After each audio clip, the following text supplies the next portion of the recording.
Hello there, it is MastoDan of the MastoCast. Welcome to episode 11 of the Monoblog podcast, hosted by yours truly.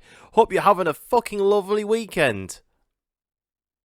You better be having a good weekend, or I'll be bloody furious. I wouldn't really be that furious. Like, just happy Friday. Happy Friday is all I can say. And yeah, I hope you have a wonderful one. Also, happy Starfield Day. Starfield will be out now, won't it? 1st of September. So I hope you're enjoying that.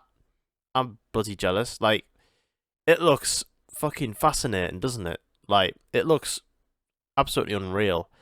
I haven't got an Xbox Series X to play it on, or I mean, I've got a PC, but like, my graphics card is like not even at recommended spec in which to play it according to Steam. So until I ever get an Xbox Series X or a new graphics card, which I'm not really in a rush for, to be honest. I won't play it until I get out of them. But part of me feels like it'll get released on PS5 soon. I've got a feeling it will. Like, you know, Skyrim was on all the multi-platforms by Bethesda. Fallout was, you know, I'd hate to think that they wouldn't do it. You know, I reckon they'll release on PS5. Why not? Go on, give us Starfield. Go on, go on.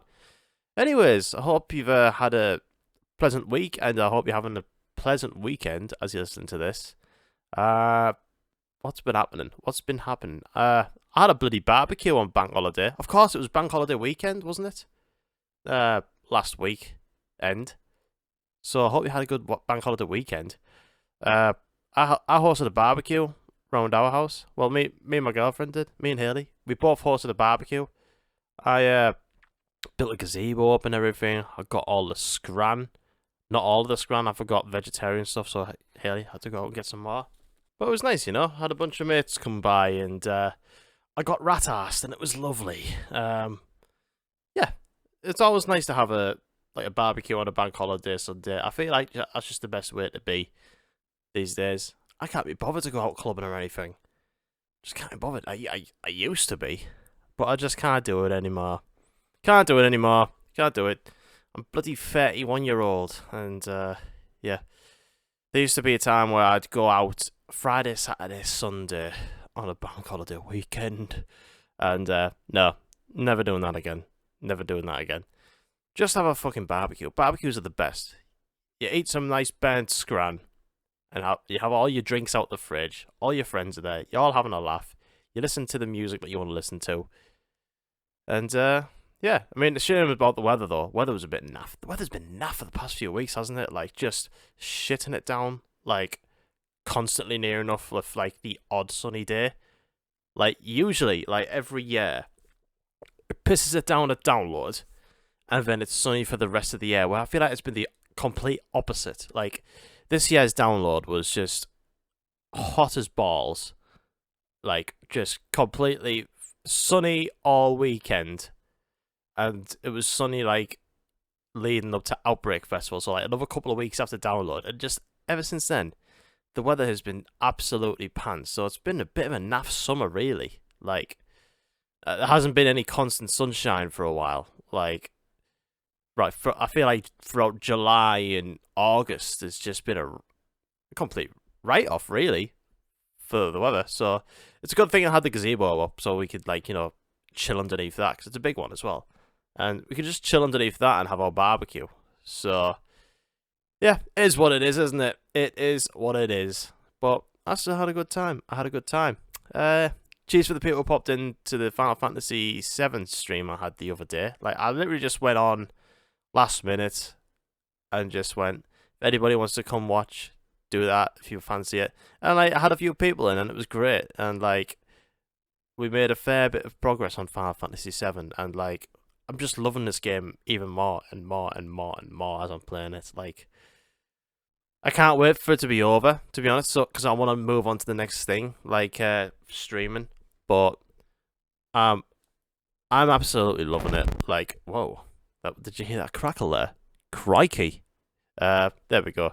But I'm I'm absolutely loving this game so far. Like, I feel so stupid for not playing it years ago, but I'll go properly into it like when I finish it, just to like talk about it and stuff. Because I absolutely love it so far, but I'll get properly into it like when I finish the game, which will hopefully be like I'd like to think I'll get it finished by September. I'd like to think I'll get it finished by September, and yeah, I'm thinking spooky season will be time for like a spooky game of some sorts. I'm thinking, I don't know yet. Either OG Resident Evil 2 or maybe OG Silent Hill, something like that. Like, it'd be good to like play a game that's relatively short compared to Final Fantasy 7 because that's been going on for a while now. But yeah, we'll see what happens. We'll see what happens, and yeah, I've just been playing that, just chipping away God of War Ragnarok. Me and Haley played The Quarry last night, so we're on to chapter 8 now, I believe, and I believe there's only about 2 more chapters left to go, so we've nearly finished that, and yeah, I've been enjoying that one as well. That's a really cool game. Like, if anyone wants to do like a sort of like walking simulator type game, it's very story driven, it's horrifying. You know, you don't have to do a lot. It's all like it's like a path chosen type game. Like whatever thing you do, will choose a path, like a different path down the direction of which the story goes. And yeah, it's cool so far. I'm intrigued to see what kind of ending we get. So yeah, watch this space. I've got some questions, and I'll have to apologise because it's been pretty busy week and my head hasn't been working properly. I asked people to send in questions on the Instagram, and I forgot to do it on Discord. So, and like the only time I can really record the podcast is now because I'm going to be heading off to Norwich in a couple of hours' time for a wedding. So, yeah, I've asked people on Instagram only. So, if you want to be part of Instagram and ask your questions, all the links are in the description on the podcast platform or the YouTubes. So yeah, if you want to do that, drop a follow, put your questions in. Like, I'll post on my Instagram story if anyone wants to send questions in for the podcast I'm about to record. You do it on that. And same with Discord, even though I missed it this bloody week because I'm a silly boy. You can you know, send your questions in via Discord as well. We have a nice group of people, and it's ace. We chat about all sorts of shit. Anyways, yeah, all 3 questions that are on my Instagram have come from Haley, the love of my fucking life. Yeah, she's asked me 3 questions, so you're about to get 3 questions coming at you. And she has asked, what is your favourite season and why? Easy. Summer. When it's fucking good, not like this year, I love summer. I absolutely love the warm sunshine. It's lovely. Like, it makes me feel nice. It's just lovely. Everything looks nicer. Everyone's happier, I feel like. And it's festival season as well. Summer is always my favourite. I mean, I do like other seasons as well, to be fair. I mean, I like winter on the run up to like Christmas and New Year. Like on the run up to Christmas and New Year, like it's great. Like obviously Halloween as well. I love Halloween. So like that run up like from Halloween all the way to Christmas is great. Like getting into the Christmas spirit, and you know, you see all the lights everywhere in whatever city you're at. Christmas is just a nice time of year. It's lovely. It's family and all that sort of stuff. And I like to wrap up nice and warm and shit. And my job working in a factory is a lot better as well. because I will say the one negative about summer. My job in summer is just fucking unbearable. Like, it is fucking boiling in that factory that I work in. But in winter, it's much, much better to work in.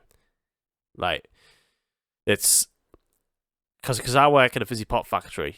Like, I can't say the name of the place. I'm not allowed to. Like, there's like pasteurizers on and stuff like that as well inside, and ovens that are part of the machinery. So combine that with the sun, it's like being inside a fucking greenhouse sometimes.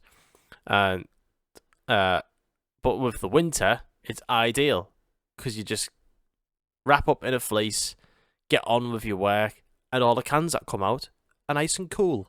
It's lovely. It's cold. So yeah, I quite like working at my place when it's winter.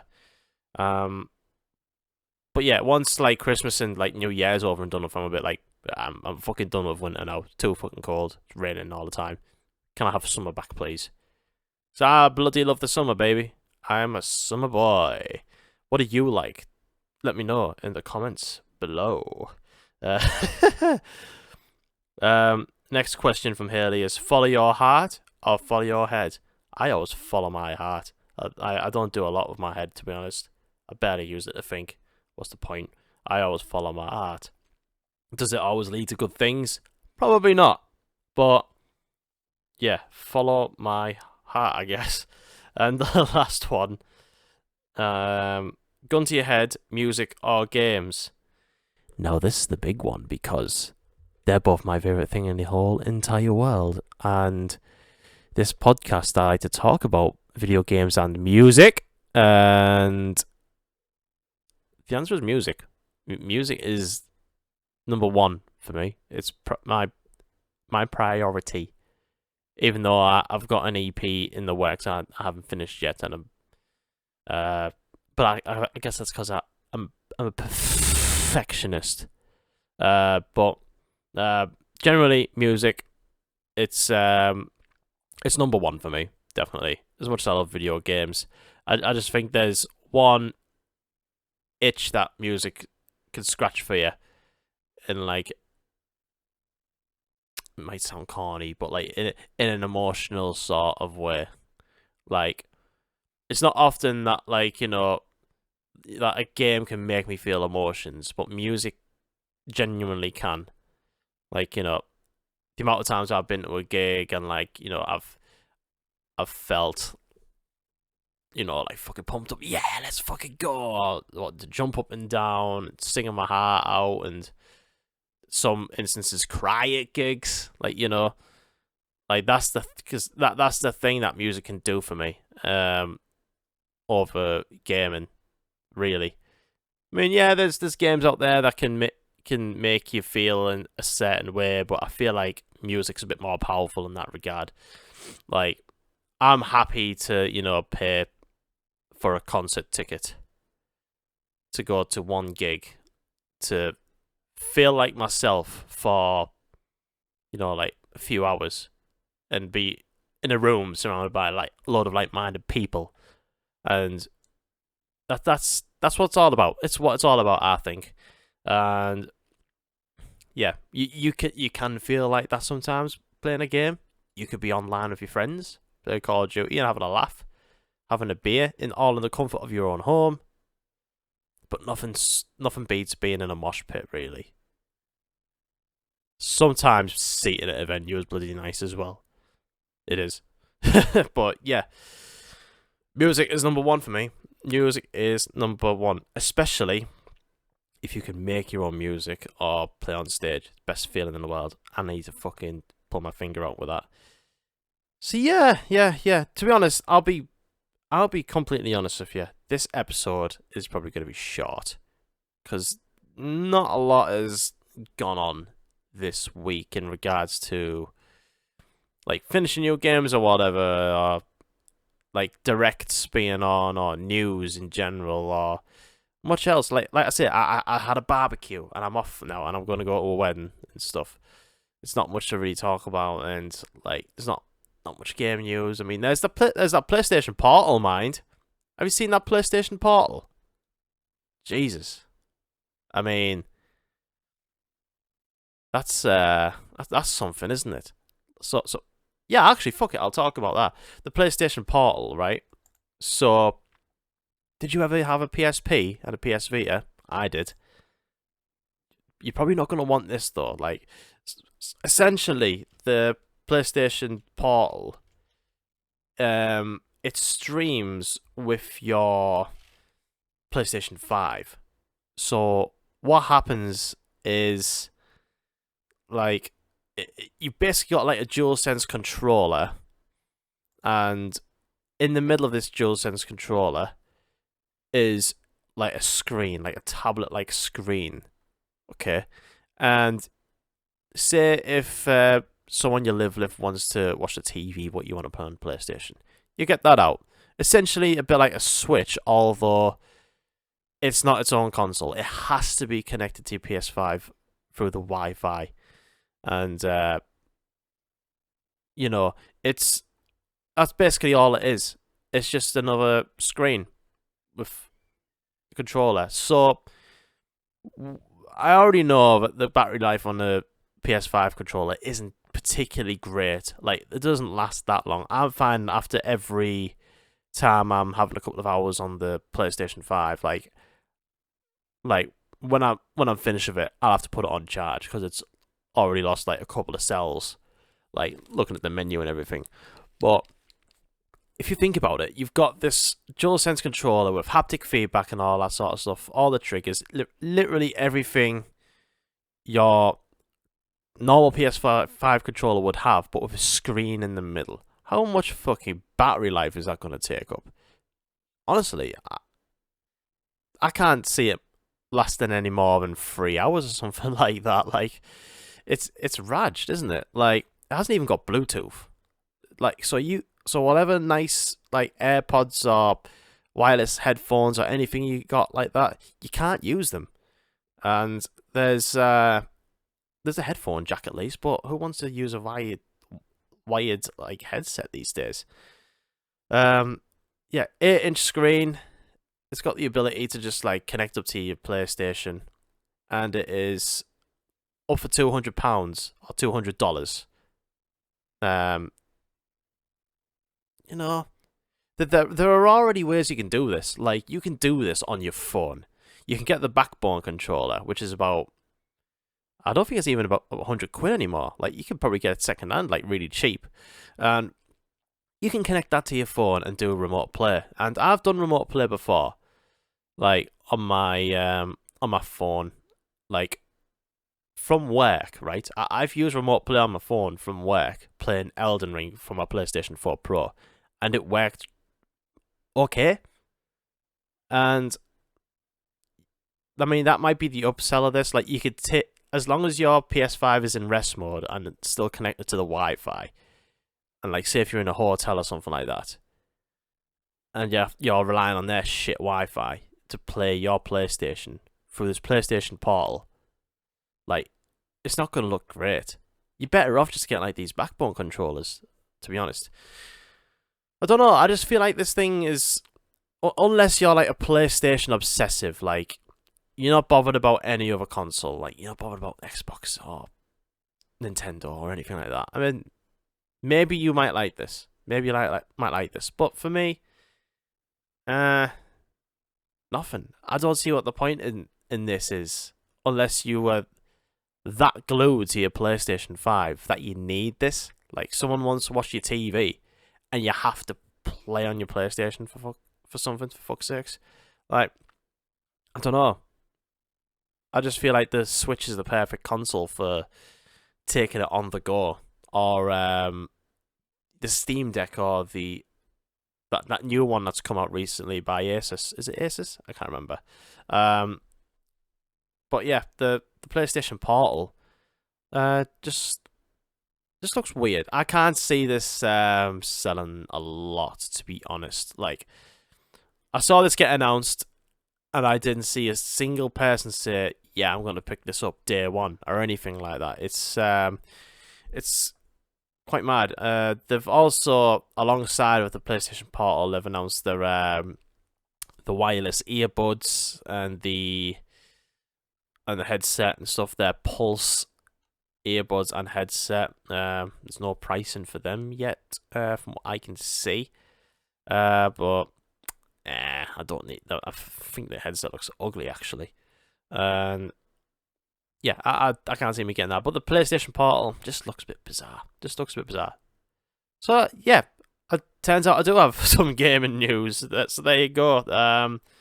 Gamescom was on over the weekend, but I didn't see anything particularly new apart from Little Nightmares 3 got announced, and that looks quite cool. I quite like Little Nightmares. I haven't played a lot of it, but I like the idea of it. There's a third one coming out, and it's co-op and everything, so be stoked for that. And yeah, that's about it, I guess. Also, Tekken 8 as well. Tekken 8 is up for pre-order. I've not played Tekken since Tekken 3, right? Since Tekken 3. That was the last time I played Tekken, so I've decided to treat myself and pre-order Tekken 8 for the PS5, which comes out January. I believe it's January 24th, so I'm stoked about that. So yeah, there you go. I've got a bit of music to chat about, though. And there are a few new albums out. A few that I'll just sort of skim over a bit. There's a new album by Holding Absence that's out. I've just given it the one listen. Holding Absence, The Noble Art of Self-Destruction. Like, they're doing big things within like the sort of rock and metal sort of scene, if you will. Like, it got 5Ks in Kerrang. I had one listen to it and I thought it was really, really great. I need more listens to like properly absorb it. Death metal from a band called Celestial Sanctuary. The album is called Insatiable Thirst for Torment, and this album is downright disgusting. And tracks like Glutted with Chunder or Swivel-Eyed and Gurning in the Shadows, the meandering stream of foul fluid and biomineralization, cell death, and such beautiful song titles as them. That came out on Friday as well, and I've got to say, it features the best album artwork I have ever seen. I generally think this is the best album artwork I've ever seen. Like, just Google it, like, right now, if you can. Like, it's literally like a massive, giant demon that has been chained down. His guts have been, like, opened up. He's looking up with his mouth open, and there's like a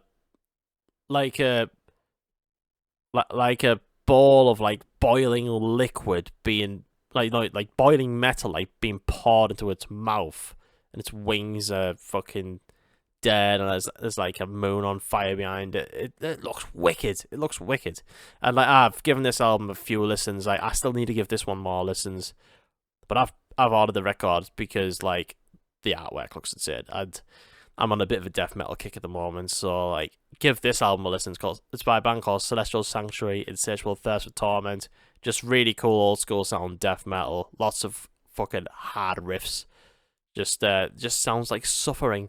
There's also a new album by a hip-hop artist called No Name, which I found off the True Cool Pop podcast to listen to. The album's called Sundial. The artist is called No Name, and it's just like really nice, chill hip hop. Again, I've only had one listen, and I loved it. On first listen, and I think it's not really a long album either. It's only half an hour long. It's got a few guest spots from some other really cool rappers. Like, there's bits of soul in there, and like lo-fi sort of beats and everything, and it's just like nice and chill. I really, really like it. So No Name is the name of the artist. The album is called Sundial. I can't wait to listen to that some more, actually. But two albums I do want to talk about that I've definitely given some time of day.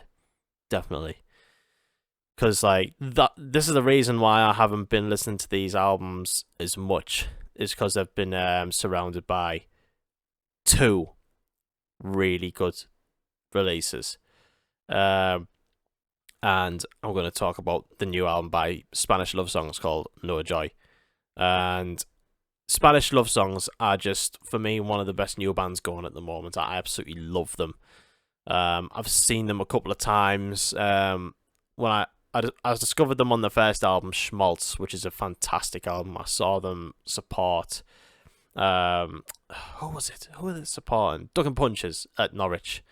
I saw them support Ducking Punches, and for me, they were the band of the night, and they were just fucking brilliant. And I love that first album, Schmaltz. They're more of a pop, like when that album was released, they were more of like a pop punky type band, like definitely very emo, and I'm not really into that sort of stuff. But I heard that album, I was like, this sounds a bit more of me. This sounds a bit more of me. I like this. Saw them on that tour, absolutely loved them. And then a few years later, they released a follow-up album, which is called Brave Faces Everyone, and that album for me it's up there with like as for a pop punk masterpiece. I'd say that's like a pop punk masterpiece. Like Brave Faces Everyone, which came out, I believe, 2021. I think it was 2021. Brave Faces Everyone came out, and no, sorry, 2020. So it came, fucking hell, that came out round about the pandemic, so I didn't see them on that tour till Slam Dunk. And hearing them songs for the first time live was just absolutely life affirming. Like, Brave Faces Everyone is sort of same stylistically as Schmaltz, but the songwriting is just a lot stronger, a lot more emotional, and just a lot more timeless. Like, the choruses are just bigger, they're a lot more catchy, and it's a fucking outstanding album, that. But we are now here with No Joy by Spanish Love Songs, their third album. And like I've said about the other two albums, they've released another bloody good album. But I feel like with this album, they've gone for a bit more of a stylistic change, which is what I was kind of expecting when they released the first single off this album, a track called Haunted, which is just The Cure and the Menzingers made a child. It's absolutely wonderful, this song. Nice little bits of synth that go alongside this track. Just the catchiest chorus. It's sad as fuck. And the lyrics alone as well are just brilliant. Across the board of the album, but Haunted is, for me, a Spanish Love Songs top 5 song for me. It's absolutely incredible. Like I said, I saw them at Slam Dunk earlier this year, and like hearing that song for the first time live was absolutely jaw-droppingly good. Like, probably the best song of the set. Like, it was just so good. And obviously, the lead up to this album, I was thinking, are they going to go for that more of that sort of style? And they are, really. This album is more sort of geared towards the Menzingers, The Cure, Gaslight Anthem sort of sound, whereas like the other albums were like more like Wonder Years, like State Champs, maybe that sort of thing, but better, I've got to say. And this album is just brilliant from start to finish. I love it. And like Pendulum, Clean Up Crew, Marvel, I'm Gonna Miss Everything, all of these choruses have just stuck in my head throughout the past week this album's came out. And it's just so emotional, and like all the lyrics as well, like the lyrics to Clean Up Crew, like I whistle while I work, but the work is gone, so let the Clean Up Crew just come eat me alive. Like, what a fucking lyric. And a lot of these songs are very fucking sad as well, like, but when you listen to them being sung, like, you can't help but believe what he's saying because of like I don't know, like the honesty in his voice. There's a lot of honesty behind him. Like, you can tell that it comes from somewhere, and whatever he's singing about, like, you know, he's gone through it, and you can't help but be like, fucking hell, this is really sad. But this album is fucking awesome. I don't think it's as good as Brave Faces Everyone. I think Brave Faces Everyone is like the peak of that sort of thing. Like I said, I think it's like a fucking masterpiece. Like, if if you want to listen to this album, No Joy by Spanish Love Songs, do give the other albums a listen because they are absolutely brilliant. I think Schmaltz is like a 9. Brave Faces Everyone is a 10. And I'd probably say this is about a 9 as well. Like, if you're into like the Menzingers and the Gaslight Anthem, like Brian Fallon, that sort of thing, and bit of The Cure, like, this album is just right up there for you. It's just great. And I wouldn't be surprised if it's in like my top 10 of the year, which I reckon I'll be doing at the end of the year.